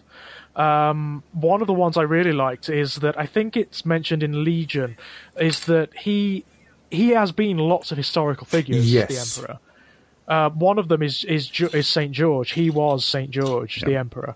One of the theories was that he may have actually been like established messiahs and whatnot, like Christ, but the Emperor says he wasn't Christ, but he was there. Yeah, he was present. He's been around since the late Stone Age, hasn't he? That's the idea. Yeah, he's been around for a very long time, since sort of the dawn of anything approaching human civilization. He's been around. Not sure how I feel about that. I always prefer the idea of the Emperor just being this unknowable. But, well, the thing is, I mean, if you look at like the Realms of Chaos books, like the Lost and the Damned book, that spells out what the Emperor is in really explicit detail. Really explicit detail. It tells you exactly what he is. I'm not sure whether that background is still true. I don't think so. Or not. I think that's been retconned at this point. I think it has. I think now what they've actually reintroduced is a bit more mystery to him. Yes. Because there are certain references in the Horus Heresy books that make him out to be something way beyond what he advertises himself as. Yeah. On what people believe him to be. A giant dick. Because that's all he whatever is. else he happens to be, he is definitely a giant dick. There is no contention about that whatsoever. To go back to something you were saying there, Jai, about we're talking about the different races having the different things and how the orc stuff works because they believe it works. Which, when you look at how an orc Hulk looks, everyone on that should be dead. It's beautiful. Yeah, it should not work. It should hit. But then you've got stuff like the Necrons and their technology being everything that they are. But their technology is all built around being a prison. And stuff like that. Then you go right the way out to the Tyranids, and their technology is fleshy and squidgy. Yes, they're biology. Yeah, it's biological, And it's an interesting way of coming into the races. How does their technology work? And it's not one of... I mean, it's one of the things I love about the Eldar. Yeah, the Wraith, the fact that, Wraithbone. Yeah, their technology is not even... It's not what we would call technology as such. It's more a kind of... almost a kind of botany in a weird kind of way. It's grown. It's not sculpted or shaped. It's grown psychically. Which is brilliant, absolutely brilliant. It's shaped and sculpted by the Bone Singers. So beautiful, brilliant concept. Yeah, it's cool. That's a really nice one, Jai. Thank you. Yeah, it was great. Really, really cool. And I think, you know what, I think this could be one of the special episodes, to be honest, Adam, about the technology and the various races' relationships. Yeah, I think so. I think you've opened up a very interesting door here, Jai. Yeah, I like that. Is there anything else you want to go into about the technology? No, not especially. No, I don't think so. I think it's time we let George give us what. Okie dokie, no worries. So everyone, sit back and get ready because it's George's story time, and it's a fun one this evening. It's a fun one. I was reading. Do you either of you guys remember the Libra Chaotica? Yes. The Libra Chaotica were they were and remain the quintessential books about the nature of chaos and the nature of the warp. They are fantastic, but incredibly rare books that were published in the early 2000s, I believe, originally. Yes, yeah, be about that, aye. Yes, early 2000s, that explore not only the individual chaos powers and their demons, and they do so in the most explicit and exquisite detail, and they go much further than any of the other background is able to, given the demographics that they're being aimed at. If you're the kind of person like me who likes the explicit horror of these subjects and likes their Slaanesh stuff, for example, to go the whole hog, to be entirely explicit and lewd and deeply unpleasant, these are the books you want to get. These are some of the few books that the Black Library have published that have an age certificate on them, or at least a recommended age. They are beautiful. They talk about the metaphysics of chaos. They talk about the nature of the warp. They explore what demons are and how they function. And they go so deep into this subject. If you have an interest in the metaphysics of this universe, you need to read them. Now, one of my favorites of the whole lot is the Libra Chaotica Nurgle. The Libra Chaotica Nurgle goes into some of the deepest, most psychologically detailed explanations of why mortal creatures would be attracted to worshipping what is essentially a god of despair and disease and death. It seems to be insanity, doesn't it? It seems to be antithetical to good sense. And what it explains is that he is not just a god of despair, he's also a god of alleviation, a god of finding meaning and joy and poetry in one's condition, regardless of whatever it is. So he provides his followers the means of finding meaning in their states of disgrace, of being not only satisfied in it, but eventually coming to find joy in it. And that's a very, very dark and wonderful thing. And one of the elements of the Libra Chaotica Nurgle that I like the most is probably one of my favorite elements of all the background in either the fantasy setting or the 40k setting. And that is one of Nurgle's creations. It's a disease, where his ultimate creation, which is called Nurgle's Rot. Mm-hmm. Now, what you need to know about Grandpappy Nurgle, Grandfather Nurgle, is that he is tirelessly enthusiastic and obsessive about his work. He enjoys what he does, and he is endlessly inspired. There are descriptions in the Libra Chaotica Nurgle of Nurgle in his vast manse, his manor, which is at the heart of the Garden of Nurgle. And it's a manor that is impossible to describe in mortal or human terms, because not only is it hideously decrepit and seeping and fungus-strewn, it's immense enough to encapsulate all the nations that have ever existed on the Earth in humanity, and probably in amongst all the sentient species in the universe ever. Its dimensions are lunatic. And deep within the heart of that manse, Nurgle, in his kitchen, of all things, he has a kitchen, by all accounts, and has a very, very big cauldron in it. And what he does is he likes to sit in his kitchen, and whilst he's singing to himself his little nursery rhymes and probably gobbling up one of his nurglings in a moment of impulsive peckishness, he likes to create lovely concoctions, new diseases that he inflicts upon the mortal universe. And thus far, the pinnacle of all of his creations, the most beloved, the one that he's most proud of, and that he has never, ever bettered, is Nurgle's Rot.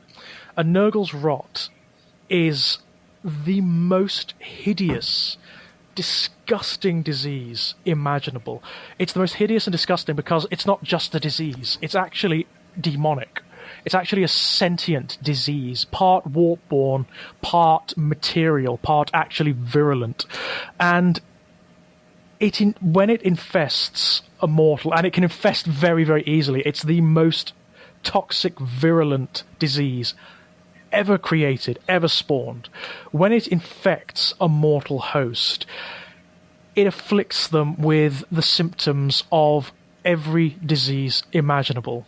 So if you can imagine every cancer, every skin disease, every leprosy, every sexual disease, all at once, every symptom, but it doesn't let you die. it doesn't kill you, because the whole thing with Nurgle is not death, it's not submission. He's not interested in that. It's about endurance. He's not interested in automatic surrender, in those who will just give up and die. That's actually more of a Slaaneshi thing, that surrender to automatic submission. What Nurgle appreciates are those that endure, that can suffer the worst conditions, the ultimate disgraces, and still cling to life. So the sufferers of Nurgle's Rot can endure for months, even years at a time, in states of the most unbelievable pain, the most exquisite agony. And Nurgle's Rot doesn't just infest the body, it also infests the mind and the spirit, the soul as well. It twists the perceptions of those that suffer from it. Not only do they often go insane, because it reduces their brains to absolute muck, but it also gives them fevered visions and hallucinations of Nurgle's Garden, of the realm of chaos. They start to see things that no mortal should ever see, and they start to know things no mortal should ever know. And it also starts to gift them with a certain semblance of Nurgle's own sense of humour and his appreciation for the condition. It's a very, very, very peculiar thing, because it relates to Nurgle's demonic creations.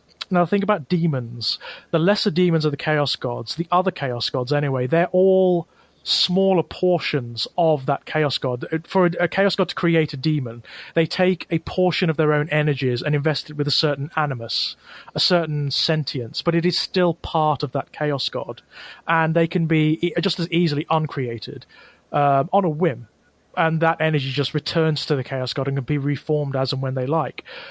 Plague Bearers, the lesser demons of Nurgle, the sort of foot soldiers of Nurgle, are sort of different. They are similar in the sense that they're still part of Nurgle. They cannot exist without him. They are symbiotically linked to him.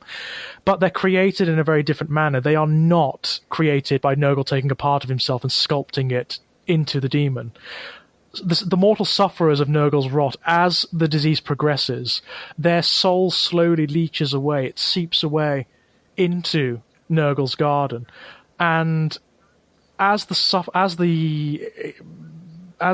of the disease progresses, one of the trees in Nurgle's Garden will start to fruit. A hideous sort of tumescent fleshy sac will start to swell from one of its boughs, and inside is the sort of maggoty core of a nascent plague bearer. It's the mortal's own soul.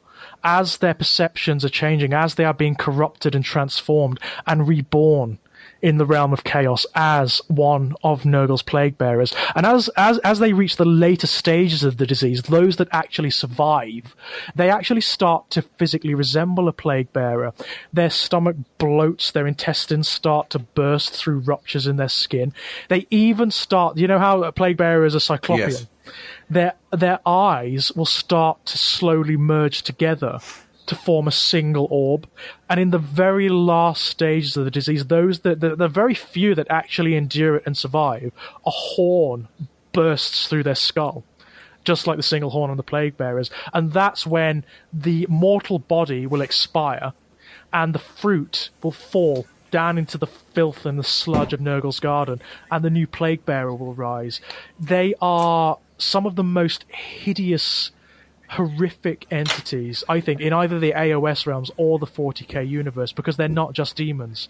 They're actually mortals. They're actually human beings that have been so tormented, so distorted, so tortured that they have become demons. That's amazing. I never knew that. I love it. Yeah, it's brilliant, isn't it? That's how new plague bearers are created. Good grief. I mean, it's so cool. The coolest thing about all that, of course, is the fact that good old Pappy Nurgle will love his plague bearers like absolutely. children. He absolutely adores his plague bearers. Well, here's what's fun about the plague bearers, though. They are not like the Great Unclean Ones, and they are not like the Beasts of Nurgle. You know how they represent the more the happier elements of Nurgle? You know, they're quite celebratory and they're jocular. The plague bearers are not like that. They represent an entirely other aspect of Nurgle. They represent the despair. And so they are maudlin, they are obsessive. The singular eye, like all aspects of demons, if you actually sit and look at the way demons are shaped and the aspects of their forms, every element of them is symbolic. because they are metaphor made flesh. They're metaphor made into actual entities. The Cyclopean eye represents their myopia and their single-mindedness and the narrowness of their focus. They're also called Nurgle's tallymen because they have a very particular task, which is they have this obsessive compulsion to count everything. So when plague bearers go around the Garden of Nurgle trying to count and catalogue everything. Wow. The diseases, the new flowers, the weeds, the trees, the flies in the air, one another. They try to count one another, and it's an impossible task because, of course, new Nurglings are being born all the time. Yeah. New parasites and diseases are always coming about. It's an impossible task, but they keep doing it.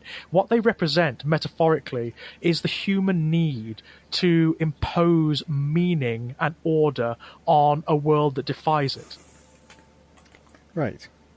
And in that, they are despair. It's so brilliant. I love that aspect of the Plague Bearers. I absolutely love it. They're one of the most mythological demons in the Chaos Pantheons in that regard. It's until Age of Sigmar hit, I got back in. Back in the day when I originally played, I never really got Nurgle. And I know I've talked about this before, but since Age of Sigmar hit and Nurgle got a little bit of love and attention, I finally understood what it is about Nurgle that people like, the jovial nature of Pappy Nurgle himself, the fact that he's not like Khorne. He's not an element that exists to conquer and to kill and to destroy. He is this happy-go-lucky, loving father figure who will literally do anything for his children that he can do to make them happy. So to understand that absolutely, part of that includes creating these very secular people, not people, but secular beings in his garden that exist to be the despair, to show how bad it can get, and then everything else can be much happier for it. Oh, absolutely. And you know what? The funny thing is, all of the Chaos Gods have a single emotion that is their core. Yeah. They have an emotion that is their ultimate drive. And all of the other elements are sort of elaborations of that core emotion. And Nurgle's is despair. Yeah. Nurgle's is despair. He is the god born of despair, which is one of the things that makes him so interesting and so complex, because as the writer of the Libra Chaotica Nurgle points out, and he is an actual character, I mean, it's not just a dry recitation of fluff. That's one of the more interesting things about the Libra Chaotica. It's actually written by a guy in the old world, as it was, a priest of Sigmar called Richter Kleiss, who slowly goes mad. Yeah. The same Richter Christ that saw the March of Fortress. Yes, that's right. The same guy. Brilliant. The same guy. Yeah. He's been tasked with the Church of Sigmar with researching these forbidden concepts, the gods of chaos, and penning the ultimate tome on them, in the interest of combating them, of course. But as he's writing the books, he's having visions and he's having these odd episodes. He starts to hallucinate while he's writing the Libra Chaotica Nurgle. He starts to see things like flies and seepages across the pages. Eventually he starts to see plague bearers. He starts to see spectral plague bearers in his study, counting all the books and counting all the floorboards and the knots in the floorboards. It's absolutely brilliant. And when the forces of Nurgle march to war, you not only get the drone of flies, you also get the drone of the plague bearers' voices as they count. Oh, wow. And it's a sound that can actually make people ill. It can make them vomit. It can make them lose control of their bowels. It can even make organs rupture and things like that. So I'm thinking of the it being akin to the sound of the Sandmerks from Flight of Dragons. Yes, it's very, very, very much that. That's how I'd imagine it is, yeah. But with more puffs. more what bubbles. I imagine, you know? Yeah. It's so cool. I love it. Yeah. I absolutely love it. It's one of the elements of Nurgle that I find really attractive. But as Kleiss points out, he goes very far trying to explain why mortal creatures would be attracted to Nurgle. As he says, on the face of it, it's anathema to sanity. That you would worship a creature of despair. You would worship a manifestation of everything that's so negative. But the thing about Nurgle is, not only is he attractive, but he gets people at a point where they have no choice. Yeah. Where they will follow anything They will call out to anything that will give them relief, that will give them meaning. He is the god of the despairing, and he will give it to them. That's the thing. It's not a delusion. It begins as a delusion, but it becomes truth. He starts to twist their perceptions very early on, so that states of being that might have appeared to be disgraceful and hideous and wretched actually start to become beautiful to them. And so once they start to see the change in the difference in the metamorphosis in the disease, they can accept the disease and they become more comfortable with it as it goes along. Absolutely. Absolutely. Yeah. That's, I think. He's not just despair, he is defiance in the face of it. So he's also denialism. He's actually a god of neurosis in that regard. He is the god of denialism. Well, that's the thing, is that you can't have despair without ever knowing joy. Absolutely. Absolutely. You need the contrast, and that's what he provides. That's fantastic. It's brilliant, isn't it? I love it. That's one of the elements of the background I absolutely love. And if you can, I mean, the Libra Chaotica are very hard to get a hold of now. And they're very expensive, especially if you get the one that I've got, which is the big hardback one. But they are worth picking up. Did they not? Because they tell you everything. Did they not get a reprint not long back? They did briefly, but it's still difficult to get a hold of. It's a shame. And it's stunning, honestly. It's a stunning book. It tells you everything you need to know about chaos and the realm of chaos, the mechanics and metaphysics of chaos and how they relate to mortal creatures. It's wonderful. It is absolutely it's endlessly fascinating. And not only that, the books are fun. The books are really fun. Amongst the background, you've got handwritten scrawls where Richter Kleiss has had like an episode and he's written out all this bizarre poetry and prophecy. The Libra Chaotica Zeech is absolutely fantastic because there are ciphers in it. It's so cool. It's so cool. That's incredible. That's actually incredible. I need to find a way of getting hold of that, I think. There are, and these are impossible to get a hold of now. There were even special editions, limited editions of those books released that had really weird covers. So the Khorne one was bound in brass. Oh, wow. And the Nurgle one was sort of bound in rotted flesh, and the Zeech one, I think, was mirrored. And the Slaanesh one was leather. Oh, God. They are impossible to get a hold of for a decent price. Impossible. If you think the old Realms of Chaos books are hard to get a hold of, nothing compared to these. I think I need to see what I can find. There's bound to be something out there I can use. I say that the Nurgle one is my favourite. Actually, that's not true. The Slaanesh one is my favourite. Of course it is, because you're George. Of course it is. Absolutely. But for lots of different reasons. The Slaanesh one, you know how very often Games Workshop is sort of stymied with Slaanesh. They don't really know how to present him. Because it is difficult, given the demographics that they're going for. It is difficult to provide a balanced notion of what Slaanesh is. The Libra Chaotic Slaanesh doesn't bother. It just goes for the gusto. It goes for everything that Slaanesh essentially is. And it's explicit. It's absolutely explicit. And it's brilliant. I love the Libra Chaotica Slaanesh. Yeah, right, that's my new thing then. I need to try and find a copy of these books somehow. Because I need to read things in that much detail. Because they are really good. I mean, even Khorne. Khorne for me is my least favourite Chaos God. He's just too straightforward for me, you know? Death, kill. But the Libra Chaotic Khorne is brilliant. It's absolutely brilliant. It tells you how Khorne was created. Right. It tells you where Khorne came from. As the first Chaos God, it tells you how he rose and became... You know how you've got the fall of the Eldar for Slaanesh?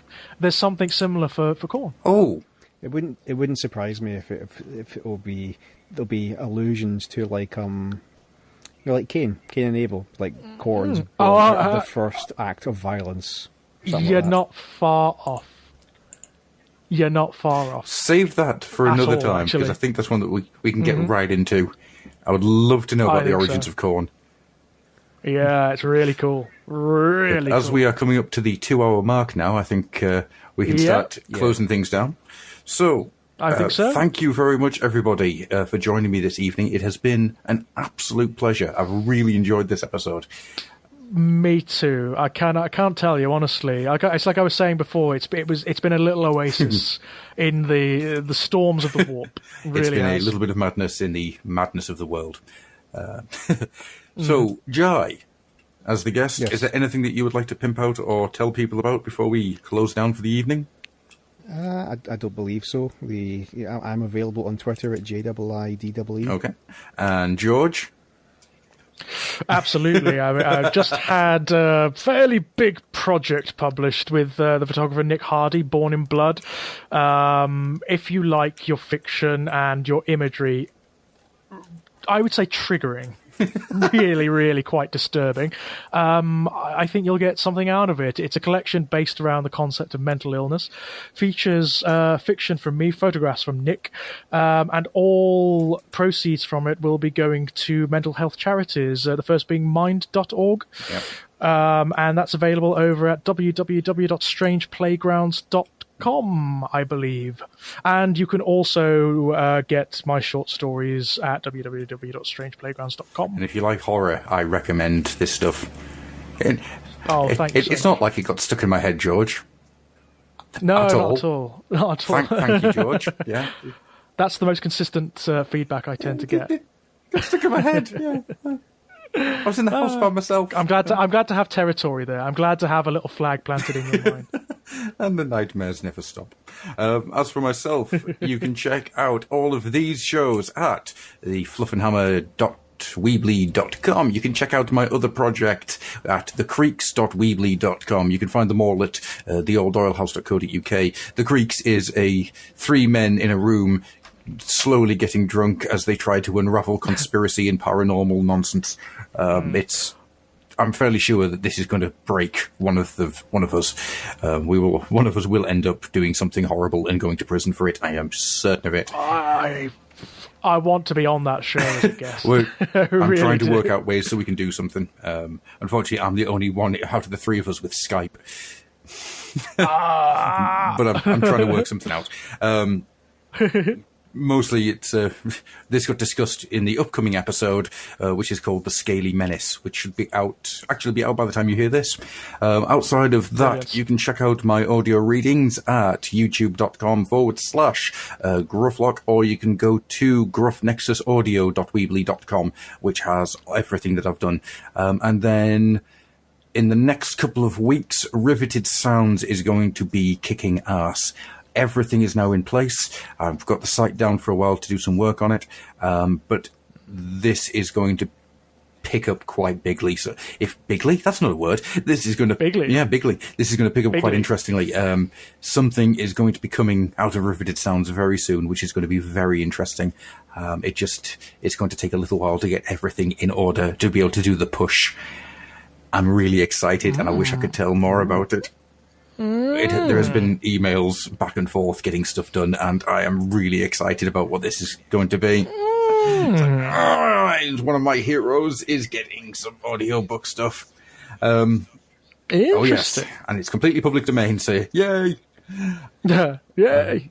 Outside of that, I think that's everything I've been doing. So, oh yes, actually, and if you're into Transformers, check out the TF Nation podcast, which is updating once every 2 weeks, where I grab a guest from the world of Transformers and the Transformers community, sit them down, and don't actually have any kind of format, just a discussion. I enjoy it. I hope other people do as well. With all that being said, thank you very much to George. Absolute pleasure. Really, tonight has been so much fun. So much fun. Thank you so much to Jai for coming out of the warp and saving our skins with this episode. Yes. No, so it was good fun. I apologise for it coming across as very much like be impressed at me, be impressed by my tales of Northery. Well, no, that's why we get the They were guests in. impressive. We want to know about the guests. We want to know about how this ties into their life. Absolutely. Yeah. That's exactly what we wanted on this podcast. It was perfect. Perfect And I stuff. really enjoyed it. So, with all that being said, we are out of here. Good night, everybody. And when we see you next, I promise you we will have a quiz again. Night, everyone.